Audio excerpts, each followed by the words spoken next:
مناخان الو شلوني مناخان باشي؟ باش عزيزان والله باش وديك قادر اخبارك صحتك والله باش ما تشوني والله الاخبار بزيادة وما ينو لقر برسي كوتا ولقر نماني كرسي كوتا وخليك او بس مرزمين دبيني ذا السوشيال ميديا اي باشا الدنيا خراب النية وقتي بين 6 لا دقائق والله لا والله بلان بس خلق باب بزانيتن نماني كوتاش واتا نماني بيك وجيانا أنا بو يعني مناخان يعني الدنيا خراب كرسي تاني ورجيرا ومزار بس صد كرسي جين خود ايما باشر ازاني كبيكاتا كان هیچ مافێکی نێوانی دەستەبەر بکات لەبەرەوەی چکە مافەکەتە چۆن مافتان بە ویژدان بی ئەمن خۆ تخوا وێنەرایەتی پێکاتەکان مناخان ئەمە ڕەخنەگری ئەو دەسەڵاتەیمە بەس بە ویژدان برێ ئەو مافانەی تورکمان و ئاشووری و ئەرمەن لە کوردستان هەیتی لە هەموو منتیقەی نیتان یعنی هەندە شتێ بە ویژدان بی بە ویژدان ئەوەی ئەنگۆ هەیتان تورکمان لە کوردستان کورد لە بۆ 20 میلیۆن بابە خۆ مافەر هەر زمە مناخان ماف هەر کورسی نییە ئەنگۆ بەس خەمی کورسەکەتان ئەنگۆ بۆتان هەیە حزبتان هەبی لە ڕووی یاساییەوە ئەگەر لە ڕووی بەرپرسیارەتیەوە زیاتر مەوزوعەکەی باس بکەیت تۆ نوێنەر نەبی لە پەرلەمانی کوردستان لە 92 کە ئێمە نوێنەرمان نەبووە فەرموو کورسی کۆتامان بۆ دیاری نەکرا ئەگەر نوێنەرمان هەبایە ئەو وەختە دیفاع لە خۆمان دەکرد ئێستا نوێنەرمان نەبیتن چێ دیفاع لە ئێمە دەکاتن باشە مناخان تاوی لەو یازدە کورسیە بوو دەوی هاوسەنجی دەپارێزیتم بەو یازدە کورسیەی مناخان با پرسیارەکە لێ بکەم ناوەڵە من با پرسیارەشی دەکەم باشم پرسیار دەکەم لە لێدوانەکانی کاگلوقمانم بینی دەڵێ ئێمە لەگەر ئەوە دایناکەوە لە لیستەکەی خۆمان جێگای پێکاتەکان و ئەوانە دەیکەینەوە باشە ئەدی ئەوە دەستێوەردان نییە ئەدیەوەش بەزەقی ناتێتە ناو لیستەکان کەەوە ئەوە لە لیستی پارتیبی یاخود لە لیستی یەکێتی بدە لە هەر لیستەکاتن مناخان ئەم با پرسیارەکە لێ بکەم با لێم گەڕە ئەو جارەی وەک جارەکەی تر زۆر مەجالمدا ئەم پرسیارە لێ بکەم ئەتوناڵێ پێکاتەکان باشە 50 تورکمان لە سیویەکی ئاب کوژرا قەت ڕۆژێک ئەو قەزیەت ئیسارە کردیە لە پەرلەمان یعنی بەنمونە 20 قادر ئێمە لە پەرلەمان 5 کەسین جارێ حەقی پرۆژەمان نەبوو تێدەگەی ئێمە چۆن نەبوو قادر ئێوە هەندێک لە شوێن ئاگدار بینە ئێمە دوو بریاری بۆ تورکوانەکانمان دەکرد لە پەرلەمانی کوردستان هەرە زۆری فراکسیۆنەکان بایکۆتیان کرد براوە درێت وەکو چ بڕیارێک کورد دژی بووە ڕۆژنامەگەری تورکمانیمان دەکرد گوتیانەوە قبول ناکەین بۆ چی ڕۆژنامەگەری تورکمانی بێ ڕۆژێکمان دیاری کرد بە ڕۆژی کولتوری خوێندنی زمانی تورکمانی ئەویشیان قبولیان نەکرد بە حاڵەت نسابی قانونیمان تەواو کردەوە برا قەیناکە خۆ تو پرۆژە تەقدیم دەکەی دیفاع دەکەی خۆ کورد لە باکوور 50 پرۆژەی تەقدیم دەکا و هیچ نەجاعەت ناینی بەس قسە دەکا ئەگەر یەک کەسیش بی تیرۆر دەکرێت هەر دەستەوە دەرێ و زمانی من زمانی کوردیە قسە دەکا و دەریشی دەکەن قسەش دەکا ئێمە لە هەرێمی کوردستان خیانەتمان نەکردەوە یعنی ئەو کوردانە خیانەتیان کردیە مناخان داڵێم ئەوانەی خیانەتیان کردی ئەوانەی کە ئەمە دیفاع لە آخر چی یعنی ئینسان خۆمان هیچ گومانمان نەبووە ئێمە لە چوارچێوەی دامەزراوەکانی هەرێمی کوردستان ئەوانش بە پێی یاسا قسە دەکەن مناخان یعنی ئەو پێویستە نانە چۆن ئەتۆ ئەگەر دیفاع لە حقوقی تورکمان دەکەی دەبی دیفاع لە قەومیەتی خۆم دەکەم لە قەزیەی خۆی دەکەم بووە بەس ئەمن لەگەتەوەی خۆم دەکەم بەس مناخان ئینسانێک ئازادی خوازوی دیفاع لە ئینسانیەت دەکە لە سەروی قەومیەتەوە هەموو شێوەدە من کە وەکو یاسەناسایەک باشە تو ڕێت چییە لەسەر خەباتی کورد لە باکوور هەر ساکێکی کوردستانی من دیفاع دەکەم قەدر بەڵام بەڕاستی ئەو نەمانیە بە بریاری دادگای فیدرال و سیاسی و بریارێکی نادەستوری ئەو پێکاتەکانی بەڕاستی دنیان شکا و ئەمە ئەو لایەنە هەر لایەنێک نەکتەنها لایەنێک بڵێن چێتی بۆ شەرمەوە دەڵێن بۆ دڵی خۆش بیتن بە بریاری دادگای فیدرال لە مێژوودا پەشیمان دەبێتن باشە مناخان یەک دەقەتخوا ئەمنی تو خەڵکی هەولێرێن لە هەولێرێ بە 100,000 تورکمان هەیە وایە نا باشە لۆ دەترسێن لە کورسی بەدەست بینن یعنی لۆ لە دەبی بە پارانەوە بە کورت ئەی چیە سیقەتان بە خۆ نییە بتوانن کورسی بن خۆی بگاتن ئەمە لەوەی دەترسین ئێمڕۆ بەبێ ئاگداری پێکاتەکان حزبێکی دیاری کراو دەستێوەردانی کاری پێکاتەکان دەکات بەبێ ئاگداری ئێمە هەموو شتێک بریار دەگەن ئەوەی حەقیان نییە هیچ حزبێکی سیاسی کوردی تدخلی ئوموری پێکاتەکان بکەن ئەمە ترسمان لەوەیە ئەوان لە زیاتی ئێمە بریار دەدەن ئەوان خاوەنی ئیرادەی پێکاتەکان دەکەن ئەوان لە زیاتی ئێمە سکاڵە تۆمار دەکەن ئەمە ترسمان لەوەیە دەستێوەردانێکی مێژووی بێتە ناو بەس باشە موناخان ئەوەی ئەو تەجروبەی لە کوردستان هەیە کە پەز لە کوردستان هەیە کە ئەوها بە 200 دەنجی ببنە پەرلەمانتار لە هیچ دنیا نیە ئەنگۆ ئەگە سیقەتان بەخۆ هێلۆ دەترسێن بڕۆن ناو خەڵک ئیش بکەن بەبێ پارتی دەربچن کەسەکی بە هەموو شێوازەیەک پەیوەندی بە لەگەر هەموو بەرپرسەکان هەیە بڕۆ ئیتصالی کۆمسیۆنی باڵای سەربەخۆی هەڵبژاردنەکان بکە ئەم لە ئەندامێک لە ئەندامەکان لەوێ ئیتصالیان پێ بکە بزانە لە لیستی کوردی بگرە لە لیستی دەسەڵات و لە لیستی ئۆپۆزیسیۆن ئەندام پەرلەمان هەیە لە خواروی بە 500 دەنگیش بوویتە ئەندام پەرلەمان با ئیوانیش بێگومان غەڵەتە ئەمە خۆ کێشەکار ئەوە چاوپۆشی بۆی پێکاتە دوایی پێکاتەکان کۆتا بووە و لەگەر کۆتادا ژمارەیەکی دیاری کراو تۆ دەبی هەدبیتە پێویستی بە 1000 بە 12000 و 17000 دەنگ نەبووە ئەوە ناتوانن ئێوە ئەوتۆمەتەی بخەنە پاڵ ئێمە وەڵا ئێوە بە دوای لیستی ئێمە لەسەروی 5000 دەنجی هێنای برام لۆ بە 200 باش نزیکەی 2000 قسوور دەنگم هێناوە لە خولی ڕابردوو باشە بەس بەڕاستی موناخان خەڵک حەق خۆمانە بزانین کو لە چۆمان و شەقلاوەی کە تورکمانی دێنی ئەوم قادر ئێمە نوێنەری خەڵکی کوردستانی یان نوێنەری پێکاتە بە خۆت دەڵێ بەس دیفاع لە تورکمان دەکەم چۆن ئەدی خەڵکی ئەدی چۆن لە جنوب دەنگ بە کاندیدی کورد دەدرێت بەس چەندی هەیە بەس چەندی هەیە بڕۆ بزانە متابعەکە بزان بە چەندە کوردی فەیلی هەیە لەوێ موناخان کوردی فەیلی هەیە کوردی فەیلی نییە تەنها ئەوەی ئەمن دەڵێم لە جنوب لە لیستێکی کوردی بەداخەوە لە پەرلەمانی عێراق بە دەنجی جنوب دەنجی پێدراوە ئەندام پەرلەمانیش ئێستا ئێمە بۆ ڕەخنە پارتیش چەند پەرلەمانتاری عەرەبی هەیە دەزانین چۆمان تۆ چ جوانێگەن لە چۆمان تورکمان هەیە یان نە چۆن نازانی خۆ بەخۆم لە هیچ شارەزارم لە تاریخ شارەزارم بەخۆم دەچێتە دانیشتوی تورکمان لەوێن دەبی یاسایەکە دەیگوت یەک بازنە خۆ نەیدەگوت 4 بازنە بەس لە ناو زێرەڤانیەوە هەموو دەنگت کوینە ئەنی بەجددی زێرەمانی خۆ قابلە زێرەمانی هێزی حەج نییە زانم ئەزانم پلیسیای کوردستان نییە هێزێکی پێشمەرگەیە بەس چۆن توانی جەزبیان بکەیت تۆ لەسەر خاک و وڵات و نیشتمانەکەمان دەکاتن ئێستاش و لە ئایندەشدا ئێمە سوپاسی گوزەرانی هێزی فەرماندەی زێرەڤانی و پێشمەرگە و هێزەکانی ناخۆینە موناخان پرسیارەکەی هەڵمەجێڕەوە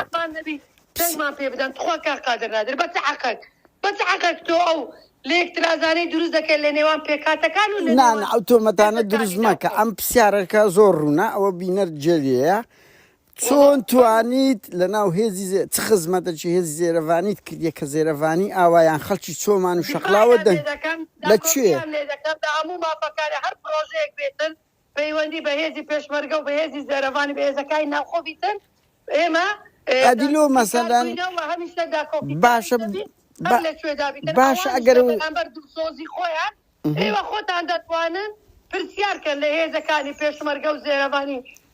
باشە لۆ لە دەڤەری سەوز دەدەنگت نینە باشە ئێوە خۆتان بڕۆن پرسیارکەن بڵێن چی وای لێ کردووە ئێوە دەنگ بە مناقاوەتیتاندایە سەبەب لە چی دەگەڕێتەوە وەڵای ئەمن جارێک لەگەیەکەچیان قسەم بڕوا بکە موناخان نەکرد بۆ تو بۆ چەند کەسێک وتیان تعلیماتە بۆ ماندێ دەڵێن بڕۆ دەنگ بدەنە ئەوەی ئێخر چۆن دەتوانی باشە بەزێک پرسیارە لێ بکەم لۆ لە دەڤەری سەوز دوو پێشمەرگە دەنگت پێ نادا ئەو شخصی بینە سەر سۆشیال میدیا با بڵێ ئەمن بە تعلیمات کو دەوێری بێ بۆ بڵێ تو ئەنگلۆ لە بە چوری قەرار دەدەن کاکە مەجهول نییە نێ ئەتو سیستەمەکەی دەزانی خەڵک فەسڵ دەکرێت دەگیرێ کاکەوە هەرێمی کوردستان ئەو قوتسێتەی ئەو گەورەی هەرێمی کوردستانەوە وەتان لێکرد هەموو مەرکەزیەت لە دەست نامینێتن بەخوای خۆتان زەڕەن دەکەن بەخوای ئەو کوردستانە بە پێکەوە ژیان جوان بوو ئەو کوردستانە بە موەسەساتەکانەوە منا خان ئەدی بە مافی مرۆڤ و ئازادی بیر باشە کۆمپیوتەر و لە پێش ئایپاد و تخوا منا خان لێم گەڕێ با پرسیارە لێ بکەم تخوا ئێمەش وەرنە هەرێمی کوردستان ئێمە ئازارەی دەکێشین لە بەرامبەر حکوومەتی فیدرالی عێراق کە پابەندی دەستور نییە محکەمەی فیدرالی عێراق بریاری دەردەکاتن لە سەروی دەسەڵاتەکانی خۆی بریاری دەردەکاتن بە منا خان بواردەدەی قسە بکەم جۆرە وڵاتەکە برا منا خان ئێستا تو لەگەر هاوسانی ئێمە فەرموو خەبات بکەن ئێوە دیفاع بکەن ئێوە وەکو ئێمە عارەقا بکەن بۆچی نایچەن برا لە ئەوروپا دانیشتونەوە لە سوید لە جێگای سارد و سەرما و بامونە و عەقیدەتانەوێ ئەتو وەکو سیاسێک بواردەدەی قسە بکرێ بەخوای واز بینن بەخوای ئەوە دەیکشم تۆمارە لە ناو هەرێمی کوردستان سەرۆک بەسعود بارزانی نەبیتن بەخوای پێکاتەکان جێگان لە هەرێمی کوردستانیش نامینێتن باشە بەتخوایەک جواب بدەمەوە منا خان ئەوە ئەتەکێت نییە قسە دەکرێت هەوڵ دەداتن لە هەموو کۆڕ و کۆبنەوەکانی لە هەموو پێشوازیەکان لەگەڵ میێوانەکان و ئەو وڵاتان بۆ نابێ پارتی مادام ئەوەندە زەخر دەکاتن لەسەر پێکەوەژیان من پارتی چاکسازی تورکمانە بڕۆ بە پارتی ئەتو سەلامیش لە بۆ من دەنێری نانە ئەزە تو فەرقت چیە لەگە پارتێکی فەرقت چییە لەگە پارتێکی کوردستانم بە شانازی شۆ چکە دیفاع دەکات لە پێکەوەژیان دیفاع دەکات لە مانەوەمان دیفاع دەکاتن ئەدی باشە دەتخوا مەجال دەدەی منە ئەوە ئوسلوب نییە تو بەکاردەینی لە گفتوگۆ ئەتو بوار دەکەی دوو گفتوگۆ لەگە بکرێ ئەوە تۆ ناو لاپەرە ڕەشەکان بەڕاستیەوە تەکێت نییە مناخان هەر قسە بکەی فدرال پێی خۆشە باشم با پرسیارەکە لێ بکەم لۆ ناچە منتیقەی ئاشووریەکان بزانێت چ زوڵم و زۆرە شانێ کرایە زەویان داگیر کرایە فەرقی چیە تو دەبی نوێنەری هەمووان بی نوێنەری هەمووان تۆ ناڵێ بەس لێ بگەڕێ قسە بکرێ دوو کەسی بە قسەی دوو کەسی ئێوە هەڵمە خەڵەتێنم برام ئەوە حکوومەت هەیە ئەوە دادگا هەیە ئەوە پەرلەمان هەیە ئەگەر ڕاست دەکاتن ئەو کەسە خەڵک ماڵ و مولکی داگیر کراوە دەبابەتی شکایەت کاتن بۆ ناکاتن بۆ زمان درێژی دەکاتن قسەک ئەتەکێت خۆشە و شانە جوان نییە لەو کەسێک سیاسی بیتن مناخان ئەتوم لەو تەسەڕوفاتانە بەخوای زەرەر لە خۆتان دەگەینن ئەمن لە پێکاتەی تورکمانم دیفاع لە قەزیای هەرێم دەکەم کوڕێت و ئەتو لە پێکاتەی کوردی خەڵکی هەولێری ئەمن لە پێشی تو دیفاع لە قەزیای بکەم خوا سەلامەتکە منە ئەجەستە تو مەجال دەدەی خەڵک قسە بکە یا هەر بە خۆت قسە دەکەی من دیفاع لە قەزیەتان بکەم ئەستا تو قەزیای کوردستانە قەزیای کورد نییە بۆسە واز بینە کا قادر نادێ برا عەزیزم ئەو ماوەیە لەگەر ئەو کەسانە بڕۆ لە جوانیان لێ وەرگرا بەخوا من ناتوانم دیداری وا بکەم و بڵاویش بکەمەوە مناخان ئەتو ئەوە ئەتەکێت نییە هەر بە خۆت قسە دەکەی بوار نادە یەک پرسیارە لێ بکرێ کۆمەڵە قسە دووبارەی دەکەیەوە بەس دەتەوێت هەڕەشە لە هاوپەیمانی من بکەیت هەڕەشەنی نامە گفتگۆ دەکەی خۆ قابلم چمە پاراستنم هەیە هێزم هەیە لە پێناوی مانەوەمان فەرمو ئەگەر ڕاست دەکەی فەرمو ئەگەر ڕاست دەکەی لەسەر محکەمە فدرالی بڕۆ بەرنامەیەکی بکە ئەتوانی دەتوانم هیچ شتێک لای مە پیرۆز نیە بەس ئەتو مەجال پێدراونی ئەگەر ڕێگەیان پێ بدەیت ئەگەر ڕێگەتان لۆتان خۆشکەنەوە بڕوا بکە بڕۆ لەگەر ڕئیس محکەمەی فدرالی قسە بکە بڵێ بە چه حەقەچێت تو یازە کورسی هەڵوەشتان محکەمەی فدرالی تەنها کاری ئەوەیە دەستوریە یان نادەستوریە حەقی ئەوەی نییە تەدەخولی ناو بەڕاستی بە هەموو شێوازێکی مادەی ئیزافە بکە مادەی کەمی کاتەوە برام مناخان دەزانی چییە لەسەر پرۆسەیەکدا کار دەکاتن ئەگەر ئەتو فعلەن دەتەوێت خەمخۆری کوردستانی بڕۆ لەگەر ئەو کەسانە مقابلەی بکە و جوانیان وەرگرا ڕاوبۆچونیان وەرگرا کە بۆ خیانەت بە هەرێمی کوردستان دەکەن بۆ ناهێنن دامەزراوەکانی هەرێمی کوردستان پارێزراو بیتن بۆ ناهێنن مقدسات ئەزانی چیە مناخان ئەو نقاشە لەگە توی استفادەی نییە لەبەرەوەی تو بە خۆت نییە بەس قسە دەکەی بوار نادە یەک پرسیارە لێ بکرێ پرسیاری چاردە دەقە ڕۆی یەک دەقام قسەم نەکردیە ئەخر ئەوە چ ئەتەکێتەکە نا بەخر سەدە بڕیەوە ینی لە ناو قسان دە بڕیەوە بەڕاستی گرینگە منە قصب كينابر من طبيعة مرين منيا سدي بغلط ما قال دي دارك تري جواب استاج دمي بس يك بسيار 20000 بيم قد منا خان دمي بسيار بكم رام دقري ليه ناقر اخر ابو بزدي اتك نري حزبتشي واني بابا نري برلمانتارتشي نري او حزبي خود بين نري تركمان كودا كريد بوار ندي روجنامه نسكيس بسيارك بس باخذ قصب كي يدري جاي بيبدي لبروي برسياره كانت تنها تواش كاريه برسياره او خلق بالرياض دا خوتو بالرياض نادي نا او خلق بالرياض دا اتو لابد نيه محاكميه او جيت بازا دقه برسياره كده فرمت برسياره خلق كسمان دجي حقوقي تركمانين خلق همو رخني لو وسيلتان هي يك انغو باشكوي بارتي دا بيندرين لا همو هلويستكانتان هي زياكار يكتانيا دو لا تزيابونا لا تزيابونا من بيدرم هلويستي على ستيروري سرداش عثمان لهوليري بنمونا كي لبرلمان دس الزندان يعني بعدين ساكت كرديا منا خان نا بسرينم بس بمبلي اي خليهم قربا بسيارة كلي بكم بس اي باشا هلوستي من لسرداش عثمان اواتا دادقا لايني بيواندي دارا خمن دادقاني مقابل اي تساردت اي لس الزندان يعني بعدين لو رجع ساكت نكرت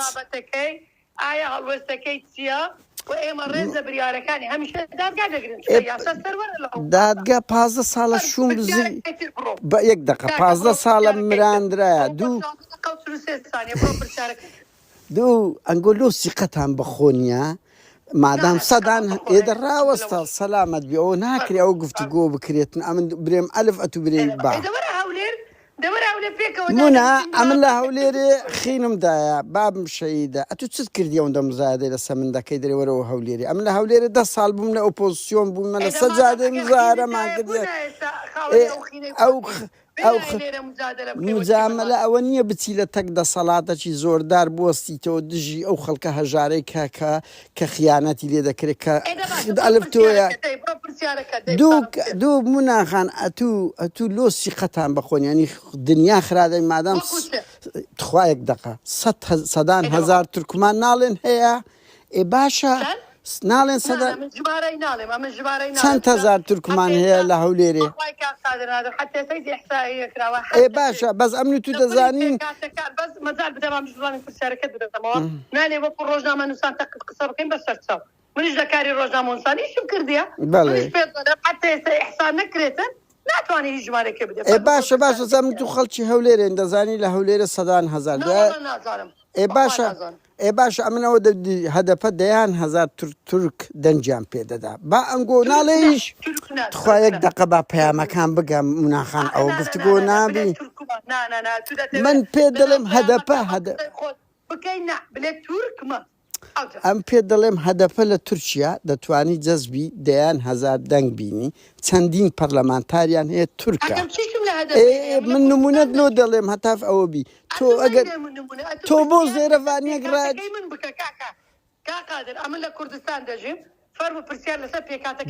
باش ئەمە جگەلەوەی بەدەیان هەزار و سەدان هەزار ترکمان و ئاشوری و ئەرمەن هەیە هاو کات ئەتو بتوانی جەزبی زێرەڤانی بکەی لۆ ناتوانی جەزبی کورد بکەی ببیە دەنگدەرێکی گشتی نەکەر بێ ئی تورکمان نا کوردێکیش دەنگت پێ بدە وەکو زێرەڤانی ناڵێی زێرەڤانی بەس باشە بەس 2000 دەنگ زۆر کما ئەتو کە سەرۆک حزبەکی و ئەو هەمووە کە بەشەکی لەبەر ئەوەی بزانە قادر نادر ئەگەر ئێوەش دەبنە پارێزەری پێکاتەکان بێگومان ئەم دیفاع لە حقوقی تورکمان و ئاشوری دەکەم بەس نەک ئەو حیزبانەی کە پاشکۆی پارتی دەکەم لەو پۆڕۆشیەت ئەگەر فعلەن دەتەوێت هاوکاری پێکاتەکان بن فەرموو بڕۆ پرسیارکەم بڵێ لە چێ زوڵم لە تورکمان کرا موناخان ئەمە قسەمان نەکردیا دەسەڵات پرسیارکەن بنێن بزارن بۆچی ڕێگەتان بەخۆ دەدەن بەبێ باشە گرتنی پێکات ئێرا تەخوڵا بتبنەوە کا قادرەوەش نابێت فەرموو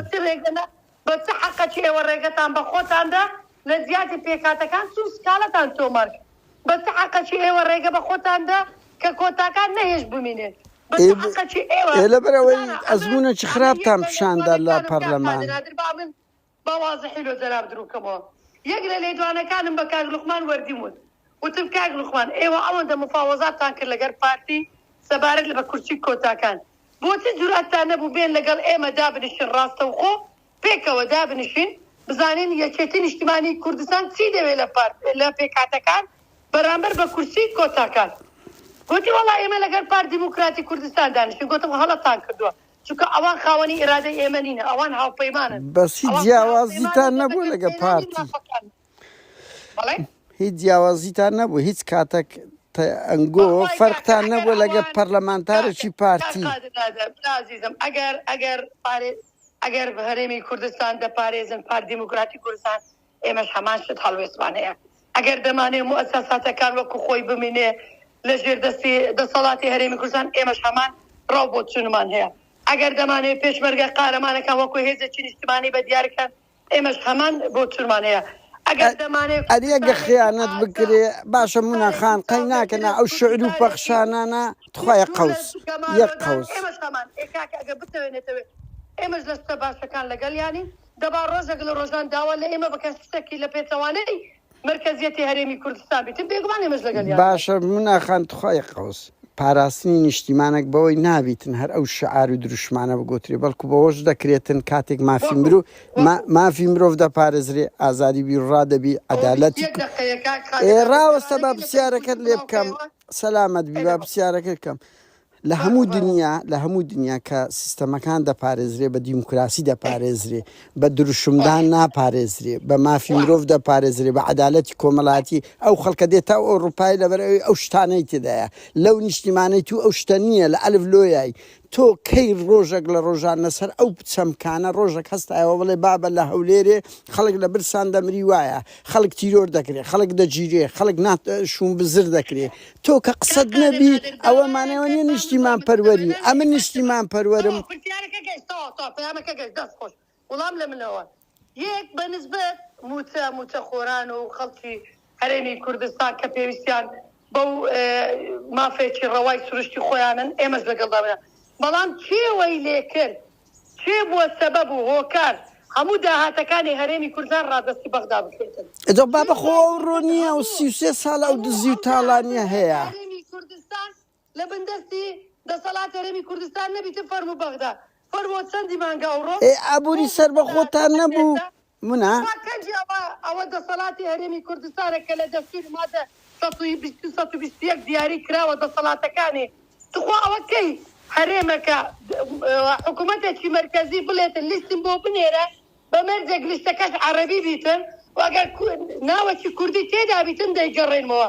ئەوە کوا مرکزیت ئەوە کا وەحدەی ئاراده عێراق مونەخان تخوای قەوس کوورە کاکە من توش باش دەزانین دەیانەوێ هەرێمی کوردستان لاواز بکەن دەیانەوێ قەوارەکەی لە ناو ببەن دەیانەوێ ئەو دەستکەوتەی هەیە مونەخان لە بۆ مێ پرسیارێک لێ بکەمەوە قادر خۆتمان دیمەکە برا ئەو وەزع ئەوە هاتیە ئینشاءالله بەسەر کەوتوانە کۆتایی دێتە باشە خەڵکزاردە من و تو دووبارە قسەی لێ دەکەین هەنگاوی تازە ئینشاءالله باشە مونەخانەنگۆ لۆندە خەمی کورسیتانە خەمی ئەوەتان نیە حقوقی تورکمان چییە حقوق چییە بەزیمە دەتاری حقوقی تورکمان بەدەست بێنین غێر لەوێ سۆر دەکەیت تۆ نوێنەرایەتی دەبیتە لە پەرلەمان ئێگەر ئیش بکەیت لە ناو خەڵک هەڵت دەبژێری لە قسەی تو جێڕادەگریتن ڕۆژە غێرە تو دەستی داواکاری مافەکانی خۆت دەکەیت بۆ دزانی بەس خەبات پەرلەمانە لەخوا بە زیادبی لە زیاتی یەک کورسی چەند کورسیشمان هیچ پێویستمان پێ نییە بەڵام ئێمە پێویستمان بە نوێنەرایەتی کردنە بەس مونەخان پەرلەمان مینبەرێک لە مینبەرەکانی دیفاع لە حقوقە نەکەم شتەکە نەکەم شتەکە وایەنە تۆ دەتوانانی لە سەد زادە بکەی لە ڕاگەیاندن بکەی لە خەباتی جەماوەری بکەی لە قانون بکەی بەس ئەنگۆ بەس خەمی کورسیەکانتانە خەمی ناو پەرلەمان تەنها شۆرەتمان وەرنەگرتیەوە بڵێن نوێندێتەوەی خۆمان با دوو جەولە لە پەرلەمان نەبن بڕۆ لە دەرێ لە سەد زادە لە میدیا بڕۆ دیفاع لە حقوقی تورکمان بکەن بەس بە هەر حاڵ باشە مونەخان ئەمە دیفاع لە حقوقی تورکمان دەکەن کە غەدریان لێ دەکرێت بەس نەک لە کورسی وهیواداری دەڵێن ئەو بیر و بۆچوونەت بەرامبەر دژایەتیکردنی هەرێمی کوردستان کۆتایی بێتن ئەمە دژی دەکەین ئەگەر بەرنامەیەکی سور و پڕ لەسەر پێکاتەکان لەگەر ئەو باڵە دەستانە بیکەی تاکو بزانین بە چه هۆکارێک ئەوان توانیان کورسی کۆتاکان لەناو بن باشە مناخان ئەمە دژی هەرێم نین ئەمە دژی سیستەمە سوڵتەین ئەو سیستەما کە استبدادیە کە ئەلف لە خەڵک هەموو لە دەستی بێزارە ئەمە خۆمان پێ نیشتیمان پەروەرە لەبەر ئەوی دەمانەوێت نیشتیمانەکەمان جوان بینەک ئەو نیشتیمانە بنەماڵەیی چەتەگەری نایەکسانی دیتن بۆیە مزادەی ئەو بە ئێمە مەکەن ئەمە دژی هەرێمی پەرلەمانی هەڵبژاردننی خۆی ئەنجام دەدا لەوێ بڕۆ کورسی بینن بڕۆ ئیش بکەن ئەگەر ئەنگۆ ئیشتان و خەڵک کردی خەڵک دەنگتان پێدەدا وایە نا ئەوی دەبینیەوە باشە مەکەوە پێش حەدەث پێخەم بە باشە بە هیوای ئەوەی بتوانن بە دەنجی خەڵک بگەنێ واز بینن لەو کۆتاکان ئەو کات کەس ناتوانێت وایە نیە ئەوە مەدان و هەولێر گوتنی ئەوە مەدان و ئەوە قەیتان باشە دەی